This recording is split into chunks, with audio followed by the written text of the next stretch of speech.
Somaliland tisqaaday tallaabsatay oo dhaqaaqday tubtii la rabay ku toosto waqaadoobiya xaraacday Somaliland tisqaaday tallaabsatay oo dhaqaaqday tubtii la rabay ku toosto waqaadoobiya xaraacday halkay tagtay maanta joogto wataataagteedu geysay inkiya muruqeeda buuxa aqoon iyo tamar ku gaadhay halkay tagtay maanta joogto wataataagteedu geysay inkiya muruqeeda buuxa aqoon iyo tamar ku gaadhay dadkii calankeeda taagay hadduu tacabkii waayay waxaan idinku salaamayaa salaanta islaamka assalaamu calaykum waraxmatullaahi wabarakaatu bacda salaan ku soo dhowaada munaasibadan qiimaha badan oo aynu maanta ku daahfurayno dugsiga hoyga degmada Qoryaale marka munaasibadii baynu insha Allah bilaabanaynaa waxaanaynu ku bilaabanaynaa aayadka quraanka kariimka oo inoogu furfuro bil alamin arrahman arrahim malik yawmiddin iyyaka na'budu wa iyyaka nasta'in اهدنا الصراط المستقيم صراط الذين أنعمت عليهم غير المغضوب عليهم ولا الضالين آمين. aan ku soo dhaweynayaa gudoomiyaha degmada jaamaca waxaan uga mahadnaqayaa ciddii iskuulkan cid kasta oo ka qaadatay dhismihiisa iyo hawshiisa qayb ka qaadatay aad iyo aad baan ugu mahadcelinayaa ama ha noqdaan dawladda ama ha noqoto dadka dawladda ama ha noqoto dadka degmada Qoryaale aad iyo aad baan ugu mahadnaqayaa wax weyn bay qabteen shirkadda Dahabshiil ayaa ka mid ah shirkadaha wax nagala qabtay dugsigan ku darsaday lacag aad u badan ku darsaday ayaa ka mid ah aad iyo aad baan ugu mahadnaqayaa inta markan dhaafo annagu ka maamul ahaan degmo hawl badan ayaa maalinkan maanta runtii naga qabsatay muddo 5 sano anigu aan degmada joogay Qoryaale waxa furaha igu wareejiyay wadoo guri kaliya ka dhisan yahay Maxamed Xuseen iyo Salmaan Nuux Ali oo igu yiri hawsheedu way noo dhamaatay furii waa ka intii ka dambeysay hawl aad u fara badan baa laga qabtay waxaanu keenay oo runtii la hadalay Denmark Ahmed Cabdi Jaqafsan la yiraahdo Dr. Kuruud waxay noo soo direen qalab aad u fara badan kuraasta ay ku fadhiyaan 207 xabbo ayaa hadda iskuulka ma hayna wixii aan iskuulada kale degmada ku qabtay mooyaane 207 kursi ayaa noo hayna 147 miis oo dheer baa noo hayna waxaan noo haynaa 10 xabbadood oo kombiyuutarada waxaan noo haynaa kabadhadii qalab aad u fara sabuuradii qalab aad u fara badan oo ay naga baxday lacag dhowr iyo $10,000 cashuur dhaafkii markii dawladdu customs la naga dhaafay boorkii iyo baabuurkii iyo kun meelood oo kala lacag la naga qaaday waxaan u haynaa 100 sariirood oo iyagana Ingiriiska laga soo diray community-ga Ingiriiska soo direen oo markii wixii kharash oo dhan la naga dhaafay haddana $1,000 baa naga baxay waa gaarigii soo qaaday oo Qoryaale keenay xamaalintii $1,000 baa naga baxay degmaduna degmo yar weeyaan oo soo kacaysa meel cidna uma lanaysay degmaahan anaga hawsha galay ilaa iyo maalintaa waxaanu haynay waash maanka ilaalinaya cidda ilaalinaysa annaga ayaa ka mas'uulahayn hawl badan baa runtii naga dhacday waa dee hawshii aanu degmaahan waa shaqadayda weeye haddii ay suurtagal tahay waxaanu maanta jecelahay in aanu halkan ku wareejino furayaashiisii waanu haynaa in aanu ku wareejino wasaaradda waxbarashadu maanta mar haddii isugu dawlihii iyo isuduwihii labadiiba joogaan maamulkii iskuulka loo magacaabay joogo guddigii hawsha ku jirtay joogto in aanu wixii aanu la qaban karno mar walba waanu u taaganahay haddii la ka dhigo marna ka tegi mayno laakiin inay nagala wareegaan oo maanta ay furayaasha nagala wareegaan aad iyo aad ayaan ku mahadnaqayaa aan ku soo dhaweynayaa degmada waa nabad wax waliba way fiican yihiin boqolkiiba boqol waanu wanaagsannahay wassalaamu calaykum waraxmatullaahi warbixintii lagu celceliyo uma baahna sidaad la socotaan 3 fasal ayaa maaragtay maxay tahay dhisan dhaqaalihii saddexdaa fasal lagu dhisay badankiisu saddexdaa fasal iyo xafiis badankiisu wuxuu ka yimi maaragtay jaaliyadda dibadda ayuu ka yimi dormatariga kharashka ku baxay iyadana badankeeda waxay ahayd lacag uu bixiyey khayr allaha siiye dahabshiil derbiga kanaad aragtaan ee quruxda badan ee ku wareegsan hoolka maaragtay maxay tahay cunnada iyo weliba dhammaystirka dormatariga naftirkiisa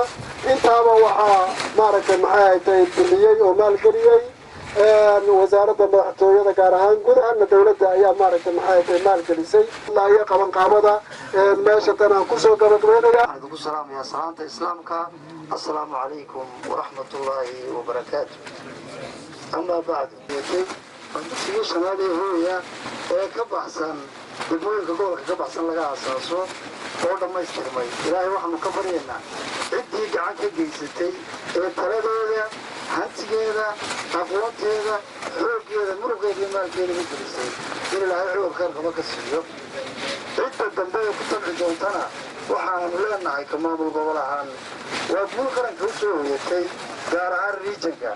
ha lagu tabco oo ha la isku tashado oo waxbigii la helayo ha lagu tiiriyo waa dugsi hooya oo ay hawshiisu badan tahay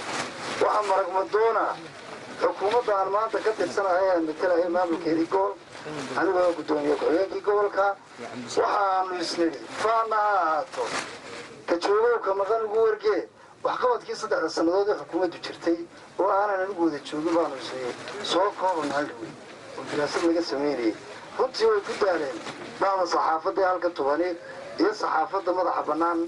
ee soo booqatayba aad iyo aad bay ugu daashay waxqabadka dhabta ah ee ka howlgalay riijinkan oo qura iyadoo aan loo bixin dibadaha ee gudaha degmada burco qura lagu koobnaa duqar magaaladuna waa maqlayseen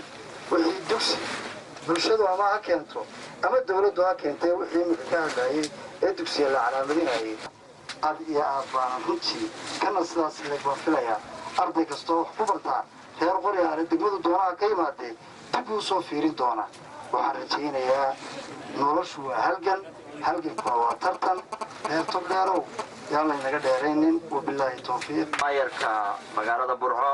maxamed muraad ku soo dhawow mudan dalku maanta wuxuu marayaa inuu hore u saxo deegaamada la kala degan yahay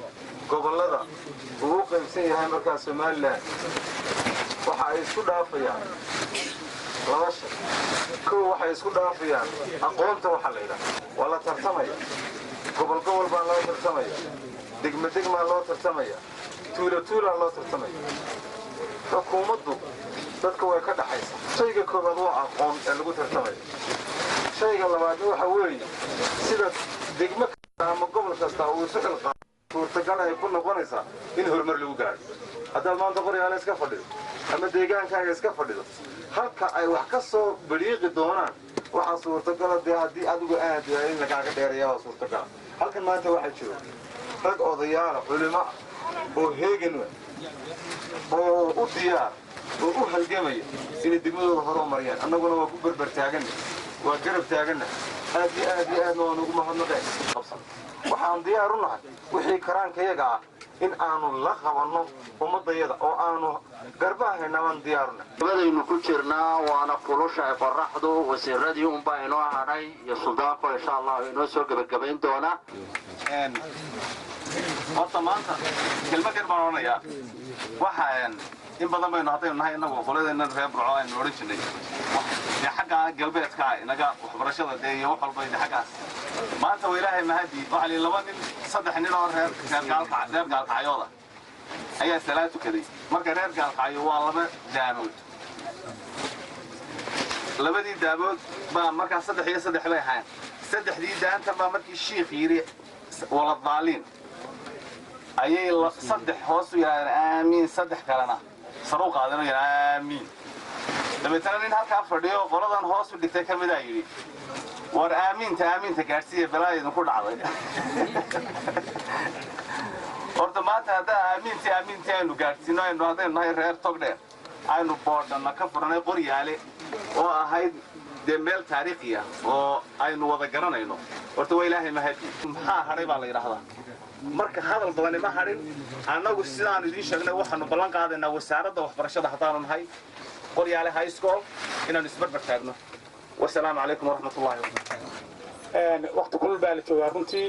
aad iyo aad baa odayaashii igu horreeyey baa dhameeyey munaasabadda hadalladii loogu talagaya qiimihii ay lahayd waxaan ku darayaa inaan mahad labaad halkan ugu celiyo in allaale intii ka qayb gashay ee hawshan qiimaha leh ee taariikhiga ka qayb qaadashay arrin uga qayb qaadashay adduun uga qayb qaadashay tala uga qayb qaadashay hadday tahay kambaniyadii halkan laga tiriyey uu dahabshiil ugu horreeyo dowladda qaybtii ilxaad lahaa ay ka qaadatay dadka dabada jooga dhiyaasa barada iyo deegaankaba gobolka togdheer iyo degmada qoryaale aad iyo aad baa mahad aan idinku naqaya ilaahayna jazaa'id ka siiyo hawshaa fiican ee aan qabatay intaa marka la yidhaahdo siyaasadda dowladda somaliland oo hogaaminayo axmed maxamed maxamuud silaanyo runtii waxbarashadu waxay ugu jirtaa halka ugu horeysa waxaad ka qaadataa miisaaniyaddan ugu nimee waxbarashadu waxay ka hooseysay $10 bilyan oo somaliland way ka hooseysay maanta waxa weeye waxay laalaabay ilaa 6 jeer waxay maraysaa in ku dhow 60 bilyan ee maraysaa lacagta loogu talagalay wasaaradda waxbarashada taa waxaad ku aragtaa in ay tahay waxbarashadu mudnaanta koowaad ee qarankan ay leeyahay anigu school boardina waxaan ku jiray 14 sanadood baan boardin ahaa waxay la tahay inay suurta gashay inaan wax barto haddaanan boardin aan noqdeen waxaa ka mid ah si aan daryeelka caafimaadka gobolka ee isbitaalka burco doorkii aan ka qaadan markii ay IMF ka baxday kaasuna waxa weeye waa mudnaanta koowaad ee dalkan caafimaadka waxbarashada iyo caafimaadka marka laga reebo amniga oo door weyn laga qaatay aad iyo aad looga qaatay in siyaasadii madaxweynuhu awgood waxaan halkan ka ballan qaaday insha Allah ta'ala ilaahay hadduu ila qabto koow in miisaaniyadda sanadka degmada bacdabaanimi inaan hawshii xafiiskii aan dhiso degmada ee xanaanada waxaan kaloo insha Allah keeni doona gaari mobile team laakiin aan qoryooda ka lahayni soo koodhami wada leeyahay caafimaadka xoolaha dad waa loo socdaa markaa isbitaalladeedu kuma yaalaan tuulooyinka waxay ku yaalaan xirka ayda markaa haddaa magaalooyinka naga weydaan aydaan joognaana markaa waa maadada bacadka joogto aad iyo aad waxaan u bogaadinayaa intii ka shaqaynaysay iyo intii waxa weeye u tabarucday iskuulkan furistiisa aad iyo aad baan runtii u bogaadinayaa uguna mahad celinayaa haddii aan xukuumadda nahayna wixii suurtagal aanu kala qayb qaadan karno insha allahu tacaala sidii wasiirka waxbarashadu sheegay wasiirada waxbarashadu sheegay wax le wixii suurtagal aanu kala qayb qaadan karno ee dambena diyaar baanu nahay haddii alla ka dhigo hadday tahay shirkadaha iyo hay-adda care shirkada dahabshiil iyo hay-adda care aad iyo aad baan si gaara ugu mahad celinaya siday iska xil saareen iyo deeqaha waxbarasho yacni deeqda xataa waxbarashada ay ka geysteen ay gacan mugle ka geysteen labada qoloba aad iyo aad baan runtii ugu mahadinayaa guddiga kala duwaneyd ka soo shaqaysay iskuulkan hadday yihiin qaar dibadda ka soo shaqeeyey hadday yihiin qaar gudaha ka shaqeeyeyba aad iyo aad baanu ugu mahad celinaynaa waxbarashadu waa sidii loo tilmaamay bahda waxbarashada ay tilmaantay muhiimadda ay leedahay waxbarashadu qiimaha ay leedahay waa waxa biniaadanka isdhaafiya ee isweydaariya marka waxaan leenahay muhiimadda waxbarashadu ay leedahay ayaa qiimaha darteeda ayaa iskuulkan loo furay oo looga shaqeeyey oo qolo waliba ay tabaruc ugu geysatay waxaan aad iyo aad ugu dardaarmayaa qolada gacanta ku haysa inaanu iskuulka hoos u dhicin maadaama oo intaa lagu soo tabcayay mid daba joogay mid guda jooga dawladdu qaybteedii ka geysatay qolada gacanta ku haysaan waxaan leeyahay inaanu hoos u dhicin ee laga shaqeeyo reer qoryaale waxaan leeyahay wax badan baa qabsan kartaan haddii dadku gacan uun eegaan ama qurba joog eegaan ama dawlad eegaan waxba ma qabsadaan wax badan baa qaban karaysaan haddii intaa laydin qabtay inta kale qayb libax ka qaato isu diyaariya arkayeele waar kordhiya eele ka kordhiya oo ku mahadsan yahay ninkii aan arkayna isla ku xumeena waxaan leenahay dalkaaga ha iska xumayn waxaad xumaynaysaa waa dalkaagii iyo dadkaagii waxaan u taagannahay una guntannahay inaanu insha allahu tacaala waxaanu bulshada baahideeda ka qaban karino dhinacyada kala duwan hadday waxbarasho tahay hadday caafimaad tahay hadday wadooyin tahay hadday tahay mid dabadeed hadday tahay mid nabadgelyo inaanu u qumno oo isu taagno oo qayb libax ka qaadano ayaanu u taagannahay mas-uuliyaddeeda iyo xilkeeduna annaguna saaran yahay waxaana la yidhaahdaa nin geelisii la dhacay orodarane ayaan darane mooyaan orodarane lama yidhaahdo annagaa mas-uuliyaddeeduna saaran tahay waanu ku dadaali doonaa insha allahu tacaala ilaahay subxaanahu watacaala waxaan u weydiinayaa inuu dunuubtooda dhaafo camalkoodiina uu ka aqbalo oo miisaanka xasanaadka uu saaro aad iyo aadna waa u mahadsan yihiin waxaana aan rajaynayaa inay farxadu tahay inay maanta arkeen lacagtoodii ay bixiyeen oo midhaheedii iminka u baahan in markaa la maalo oo iminka ay midhaheedii bislaadeen aad iyo aad baan ugu mahadnaq waxna waa la qabtaa laakiin sida hawsha loo joogteeyo ayaa iyaduna hawl adaga halkan waxaynu maanta furaynaa iskuul boodhana oo u baahan kharash ballaadhan oo ardaygu u baahan yahay raashinkiisii biyihiisii hoygiisii macallinkiisii ciddii u adeegaysay kii wuxuu karinayey kii maryaa u maydhayey kii yacni wixii noloshu u baahnayd oo dhan ayaa looga baahan yahay hadday joogto noqon waayaanna waxay noqonaysaa macnaheedu shaqadii iskuulku inay joogto noqon weydo oo ay istaagto ayaa imanaysa waxaan rajaynayaa inaynu innagoo kaashanayna oo dhammaanteed sidaa aynu hawsha qaybteedii hore la isugu kaashaday dawlad iyo shicib baan loo kala hadhin kambani iyo shacab nin walba wuxuu kari karaya uu kaga qayb qaatay hawsha dambena sidii iskuulka loo socodsiin lahaa shaqadiisa loo joogtayn lahaa wixii aynu u dhisannay aynu uga gaari lahayd taana inaynu isu kaashanno oo weliba dadka degaankaa xil gaara ayaa sii saaran leanno faa'iidada ugu weyn waxaa laga yaabaa had iyo jeer cidda ku dhow baad qaadanaysa iskuulka waa cudurka qabyaaladda in la iska ilaaliyo oo qofku uu ku talagalo in ilaahay subxaanahu wa tacaala uu weydiinayo waxa uu isagu sameeyo marka waxa weeyaan qabiilkiisuna aanu waxba ka xambaaraynin aakhirana aanu meel gaadhsiinaynin nebigeennu waa ka yidhi man bataa bihi camaluhu lam yusric bihi nasabuhu marka baasha waxaynu kaga baxsan karaynaa inaynu diinta qabsanno